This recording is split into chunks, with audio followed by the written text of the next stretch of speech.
Salam değerli şagirdlər və abituriyentlər. Bildiyimiz kimi bugün 5 aprel tarixində Dövlət İmtahan Mərkəzi 9-cu siniflər üçün buraxılış imtahanı keçirdi. Biz imtahanda istifadə olunan dil qaydalarına aid olan sualların izahını artıq kanalda paylaşmışıq. İndi isə mətnlərə baxacağıq. İlk öncə bədii mətnimizi oxuyaq, onun suallarına baxaq. Bu tipli izahla tez-tez gəlməni istəyirsə, dəstək olmaq üçün abunə olmağı və videolarımızı paylaşmaq unutmayın. İndi isə gəlin başlayaq. İlk olaraq mətni diqqətli şəkildə oxuyaq, daha sonra suallara baxaq. Atam müharibəyə getdi. Anamla ikimiz qaldıq. O zaman mən 3-cü sinifdə oxuyurdum. Demək, müharibə dövründən söhbət gedir. Qonşuluğumuza anası ilə birlikdə Əziz adlı bir oğlan köçmüşdü. Demək, başqa bir nəfər köçübdür. Burada qalmır. Əziz adlıdır və onun da atası müharibədə idi. Demək, hər ikisinin atası müharibədə iştirak edir. Eyni sinifdə oxuyur. Məktəbə Əzizlə bir gedirik. O başına bağladığı yun örtüyün uclarını çənəsinin altında düyünləyirdi. Onun üstündən əzilmiş köhnə papağını qoyardı. Soyuğun şiddətindən sifəti göyərərdi. Mən qarı yarardım. O isə ayaqlarını mənim izimə qoyardı. Heç olmasa mənim əynimdə qalın pencək var idi. Çəkmələrim su buraxsa da əzizinki kimi köhnə deyildi. Qış girəndən atamın pencəyini anam mənim üçün düzəltmişdi. Elə sevinirdim ki, pencəyimin ütüsüz olduğunu, yöndəmsiz tikildiyini gözlərim görmürdü. Axşama yaxın idi. Əzizlə anası içəri girdilər. Anamın bir gözü Əzizin cırıq pencəyində idi. Birdən nə fikirləşdisə, ayağa qalxıb mənə düzəltdiyi pencəyi Güllü xalaya uzatdı və dedi: "Ver, Əziz geyinsin. Həmzəninki hələ karına gəlir." Yəni işinə yarayır. Hələ özünkünü geyinə bilir də, buna ehtiyacı yoxdur demək istəyir. Dünya gözlərində qaraldı. Qulaqlarım elə qapandı ki, Güllü xalanın dil ağız elədiyini eşitmədim. Pencəyimi apardılar. Otaqda dayana bilmirdim. Anamın gözlərindən yayınıb bayıra çıxdım. Ayaqyalın, başı açıq Əzizgilə qaçdım. Pencək onun əynində idi. Sevincdən rəngi dəyişmiş, gözlərindəki kədər yoxulub getmişdi. "Çıxart pencəyimi!" deyə qışqırdım. Əziz udğundu. İmdad diləyən gözlərlə anasına baxdı. Güllü xala tutulmuşdu. Yəni şok keçirdi bir an. "Çıxart bala!" deyə Güllü xala nəhayət dilləndi. "Müharibənin üzü qara olsun. Bircə bitib qurtarsaydı." Əzizin uzun kiprikləri bir-birinə dəydi. Əvvəlcə içini çəkdi, sonra bərkdən hönkürdü. Evə qayıtdım. Pencək qollarımın üstündə idi. Anam heykəl kimi qabağımda dayanmışdı. Dediyi ağır sözlər sifətimə şillə kimi dəydi. Pencək əlimdən düşdü. Anam peşman olmuş kimi məni, daha sonra isə ağladı. O vaxtdan çox əhvalatlar olub, əksəriyyətini unutmuşam. Lakin həmin hadisəni, köhnə pencək üçün axıdılan göz yaşlarını unuda bilməmişəm. Yəni belə görürük ki, müharibənin əsas şiddətini ilə uşaqlar da hiss edir. Mətndə nöqtələrin yerinə hansı ifadə yazılsa məzmuna xələl gəlməz.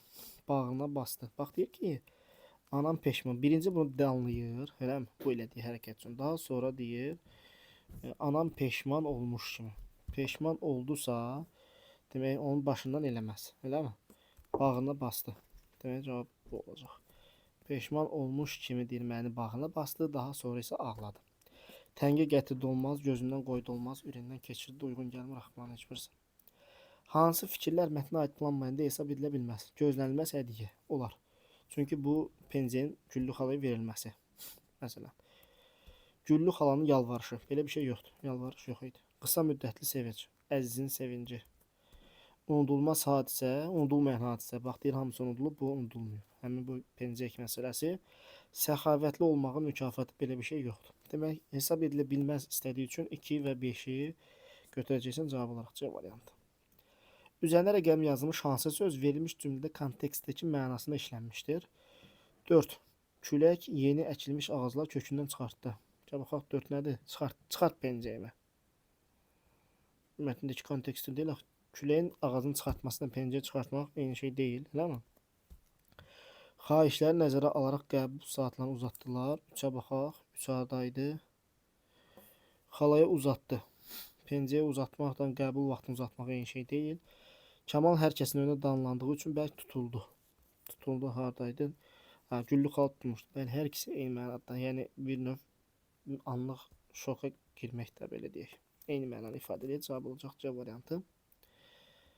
Mətnin əvvəlində hansı rəqəmlər qoyulmuş cümlələr çıxarılsa məzmun ardıcılığı pozulmaz. Bunun üçün uşaqlar mətndə və həmən bu rəqəm yazılmış cümləni oxuyursan, görürsən ki, o çıxsa hər hansı bir problem yaranır, yoxsa yox. 5-dən başlayaq məsələn. O vaxtdan çox əhvalatlar olub. Əksəriyyətini unutmuşam. Lakin, bax, lakinlə başlayır cümlə, elə deyil.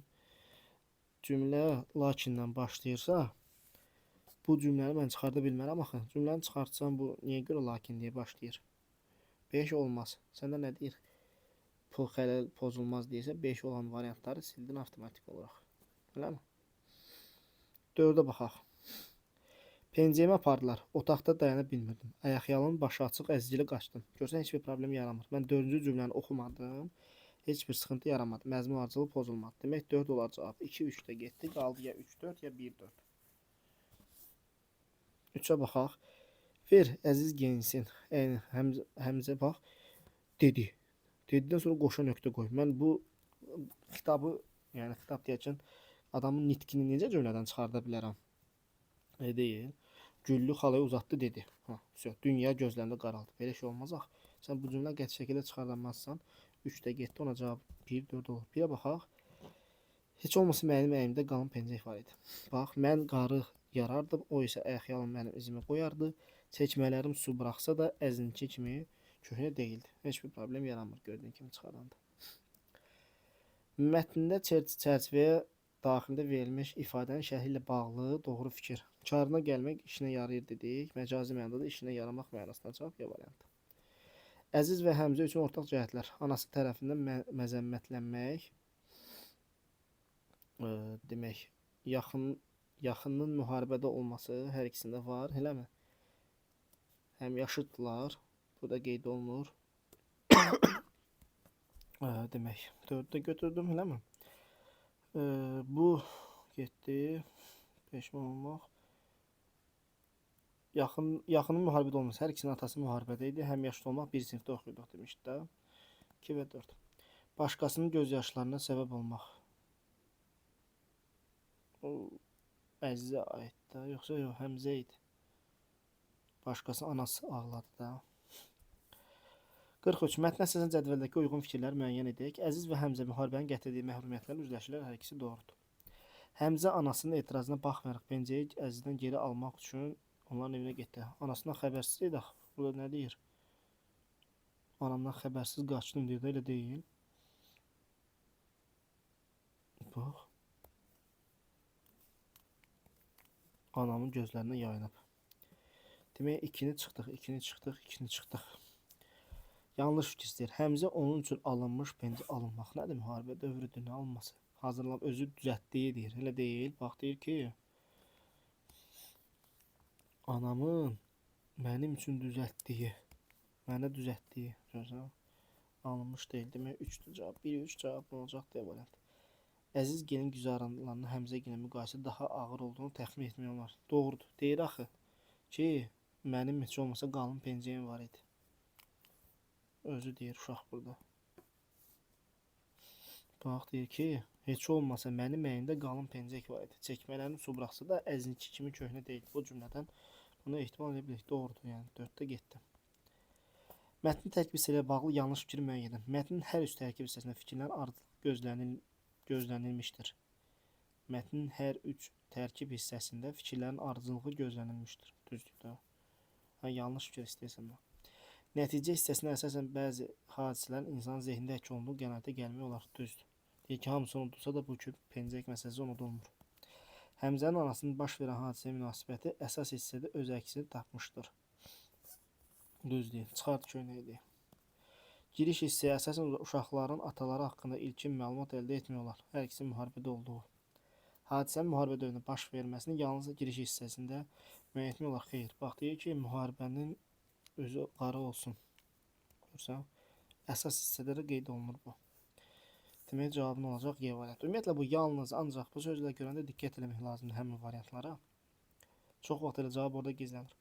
Mətn əsasını cədvəl tamamlayın. Bu cədvəl cavab vərəqində idi.